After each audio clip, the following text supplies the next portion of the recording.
Welcome to the Echoes of Ihsan podcast. Today we're going on a deep dive into selections from Sunan Abu Dawud, specifically Book 8. It's all about jihad, and you provided us with a fascinating collection of hadiths that seem to want to explore not just the battlefield, but also the concept of striving in Allah's path more broadly. It is interesting that you picked up on that. These hadiths do offer a more multifaceted view of jihad than one might initially expect. It seems you're interested in understanding how this striving applies to everyday life and the rewards promised and even some historical and practical details, which is excellent because this book really does delve into all of that. Yeah, exactly. Like right off the bat, Hadith 2480 caught my eye. A man asked the Prophet about tourism, and the Prophet essentially redirects him, saying that the true tourism for his people is striving in the path of Allah. It's almost like he's playfully saying, forget sightseeing, here's the real adventure. Yeah. There's definitely a sense of redirection there. It highlights how the concept of jihad can encompass any sincere effort to overcome challenges and draw closer to Allah. Instead of focusing on worldly leisure, the hadith encourages seeking fulfillment through spiritual growth and struggle, which, as you pointed out, can be seen as its own kind of adventure.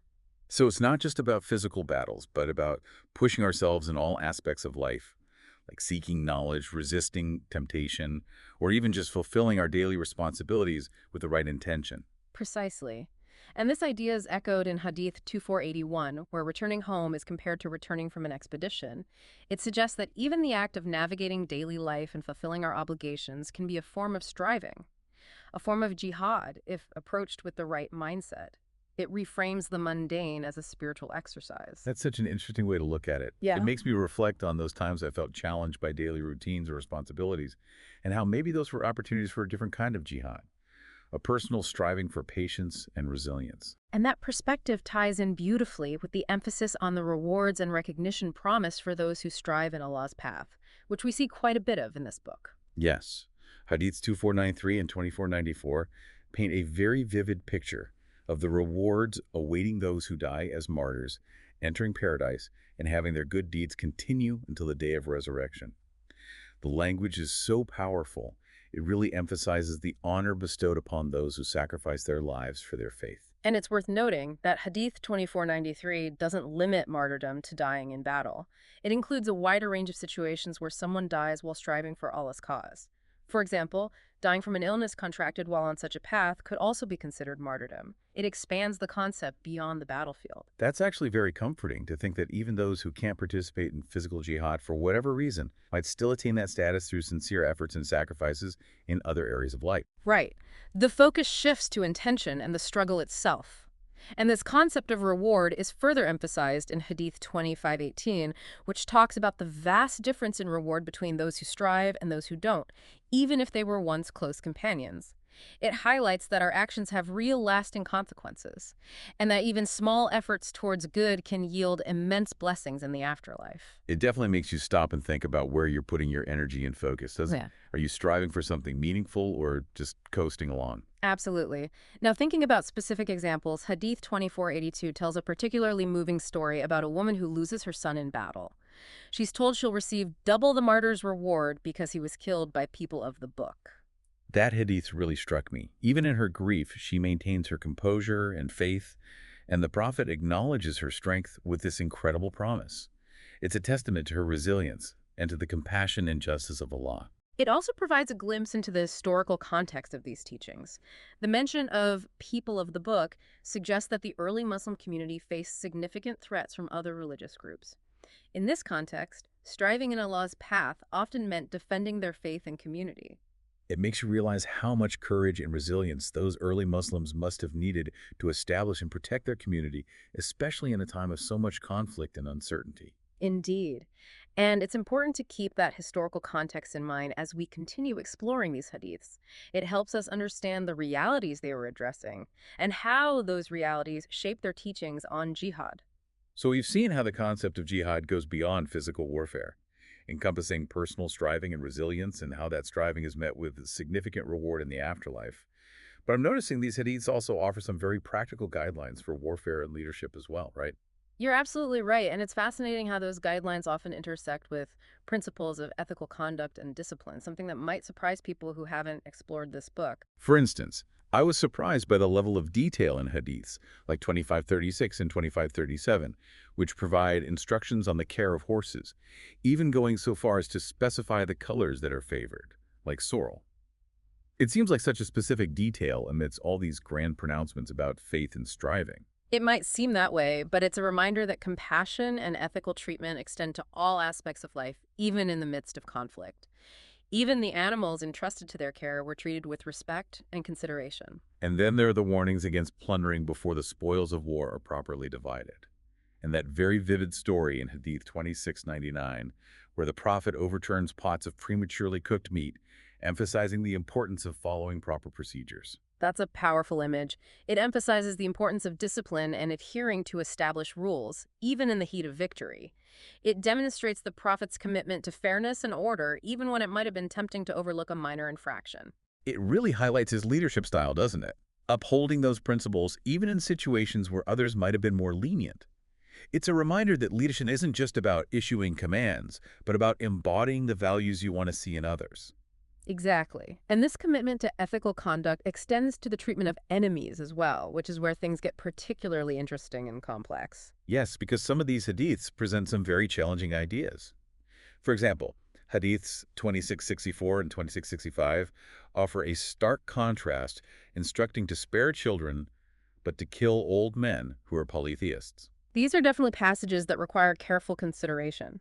It's crucial to understand them within their historical context, remembering the intense conflicts and perceived threats faced by the early Muslim community. It's not about justifying these actions, but about trying to understand them within the specific historical framework they were given in. It makes you think about how different the world was back then and how easily violence could erupt between groups with different beliefs. It's a reminder that our understanding of morality and justice has evolved significantly over time. And it raises important questions about how we approach and interpret ancient texts that might seem to clash with our modern sensibilities. It's a challenge that requires careful reflection and an understanding of both the historical context and the evolution of thought within religious traditions. It's not about dismissing these texts, but about engaging with them critically and thoughtfully. Absolutely. It's like holding two seemingly contradictory ideas in your mind at the same time and trying to make sense of them both. It's definitely complex. And that complexity is something we see again and again in these hadiths, as we'll continue to explore. It's a lot to take in, but it's been incredibly insightful so far. We've touched on the broader meaning of jihad, the rewards for those who strive, the practical and ethical considerations in warfare and leadership, and we've even begun to touch on some of the more challenging aspects of these teachings. And we've only just scratched the surface. There's still much more to unpack, especially regarding the ethical complexities and how these teachings might resonate in the modern world. I'm looking forward to continuing this exploration with you. It seems you've selected hadiths that really highlight the multifaceted nature of jihad, especially how it intertwines with personal growth, communal responsibility, and even practical considerations for navigating daily life in early Islamic society. Yeah, it's been fascinating to see how these teachings touch on everything from personal spiritual development to warfare strategies. It's not just about fighting, it's about building a strong and resilient community, both spiritually and practically. Absolutely. And speaking of community, Hadith 2477 really stood out to me. It mentions Syria as Allah's chosen land where his best servants will gather. Right. That one really piqued my curiosity. It's such a specific geographical reference. What was it about Syria that made it so significant during that time? Well, if we look at the historical context, Syria held immense strategic and religious importance. It was a crossroads of civilizations with fertile lands that were coveted by empires. It was also a hub of trade and cultural exchange. And it had a significant Christian population, didn't it? Yes, indeed. So when we consider Hadith 2477 alongside Hadith 2482, which mention people of the book, a clearer picture emerges. It seems that early Muslims saw themselves contending with other religious groups for dominance in this strategically vital region. So it's not just about personal striving, it's about the survival and expansion of the entire Muslim community within a complex geopolitical landscape. Suddenly, the stakes feel much higher. It adds another layer to our understanding of jihad, doesn't it? And this sense of communal responsibility is further emphasized in hadith like 2497 and 2498. Yes, 2497 warns of a sudden calamity for those who don't participate in jihad, either by fighting, equipping warriors, or caring for their families. It's almost like a call to action, emphasizing that everyone has a role to play in the collective effort. It's not just about the soldiers on the front lines. Precisely. It highlights the interconnectedness of the community and how everyone contributes to its strength and resilience. Even those who aren't directly involved in combat have essential roles that support the overall effort.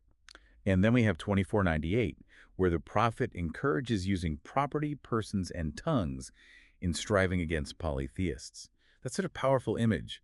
It suggests that jihad can take many forms, even beyond physical combat. It's about utilizing all available resources, both material and intellectual, to advance the cause of Islam. Exactly. It speaks to a multifaceted approach encompassing economic contributions, physical effort, and even the power of persuasion and debate. It's about leveraging every strength the community possesses. It almost feels like a blueprint for establishing a thriving and influential Muslim presence, not just through military might, but through a combination of strategic actions across different spheres of influence. That's a very insightful observation. These hadiths offer a glimpse into the vision of a community that is both spiritually strong and strategically adept, ready to face challenges on multiple fronts. Okay, I want to shift gears a bit here. We've talked a lot about the spiritual and communal aspects of jihad, but there are also some fascinating practical and, dare I say, humorous details woven into these hadiths. I believe I know exactly what you're referring to. You're right, Hadith 2519, about the man who keeps trying to weasel his way onto an expedition by offering to take someone else's place. Even though he's been told he can't go, it almost feels comedic the lengths he goes to. But what's the deeper message there? It's an interesting example of how the Prophet dealt with individuals who are perhaps more motivated by personal gain or a desire for recognition than genuine piety.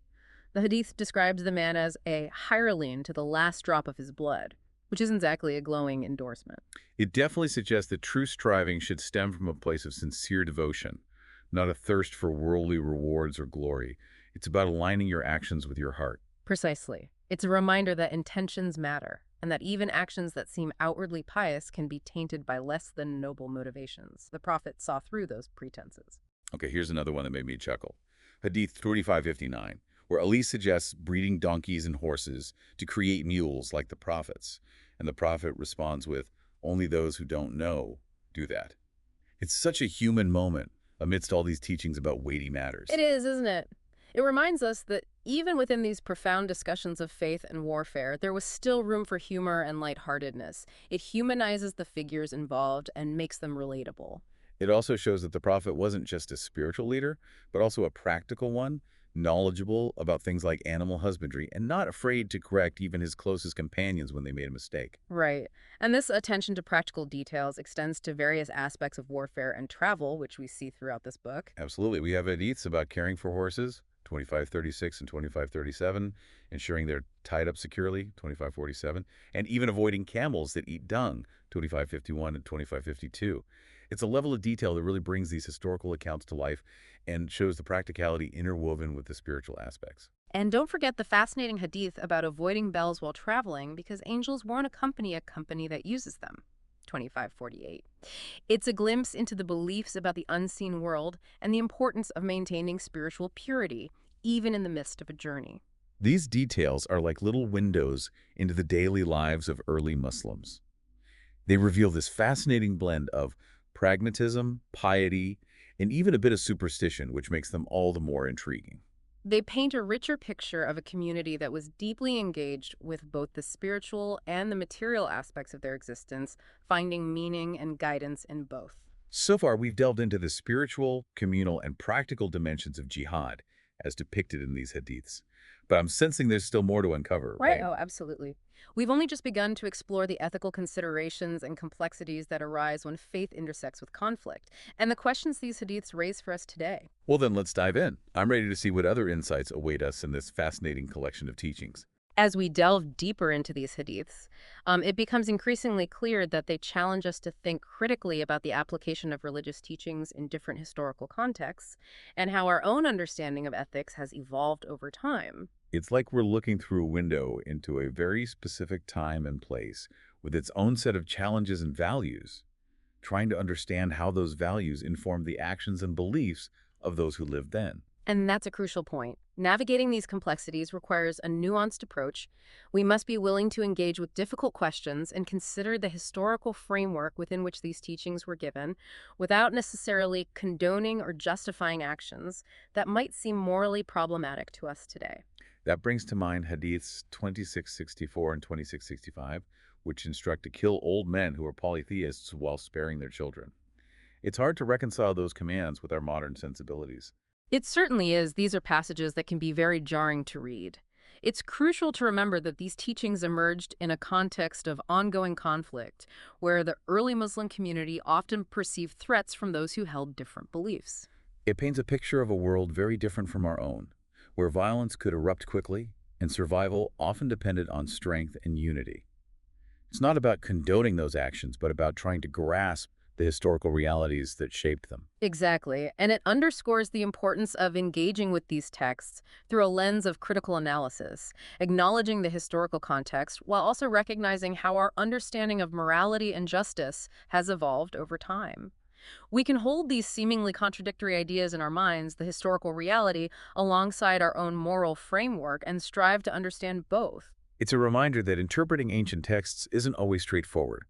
It requires careful thought, an understanding of history, and a willingness to grapple with uncomfortable truths. We can't simply ignore those challenging passages, but we also can't approach them uncritically. Right, it's a delicate balance. And it leads us to another set of hadiths that deal with the treatment of enemies, specifically the prohibition against killing messengers, 2755, and the importance of honoring covenants, 2753. Yes, even Musaylima, who was considered a false prophet, was to be spared because of his status as a messenger. That's a remarkable concept considering the context. It suggests respect for diplomatic immunity, even in the face of religious disagreement. Absolutely. It speaks to an underlying ethical principle, one that transcends immediate conflicts and recognizes the importance of maintaining certain boundaries, even in war. It's a fascinating concept to consider, especially given the intensity of the religious climate at the time. And Hadith 2753, where Muawiyah is reprimanded for attacking the Byzantines before their treaty had expired. It further emphasizes this commitment to honoring agreements. It shows that ethical conduct was paramount, even in matters of war and diplomacy. These examples demonstrate that even in the midst of conflict, there were rules, boundaries, and ethical principles that guided the actions of the early Muslim community. It wasn't just about achieving victory at any cost. It adds a whole new dimension to our understanding of jihad. It's not just about fighting, it's about striving for justice, fairness, and righteousness in all aspects of life, even when dealing with enemies or navigating difficult situations. I think that's a beautiful way to summarize it. These hadiths from Sunan Abu Dawud's Book 8 offer us a glimpse into a complex and multi-layered understanding of jihad, one that encompasses spiritual growth, communal responsibility, ethical conduct, and practical strategies for navigating the challenges of both war and peace. This has been an incredible deep dive. We've uncovered so much wisdom, grappled with challenging questions, and gained a much richer appreciation for the nuances of these teachings and the historical context within which they were given. And as you continue your own exploration of these hadiths, I encourage you to keep those questions in mind. How do we balance the historical context of these teachings with our own evolving understanding of ethics and justice? How can we extract timeless principles that guide our actions and interactions in a world vastly different from the one in which these hadiths were revealed? Those are powerful questions, and this deep dive has given me much to reflect on. Thank you for joining me on this journey and for sharing your insights. The pleasure was all mine.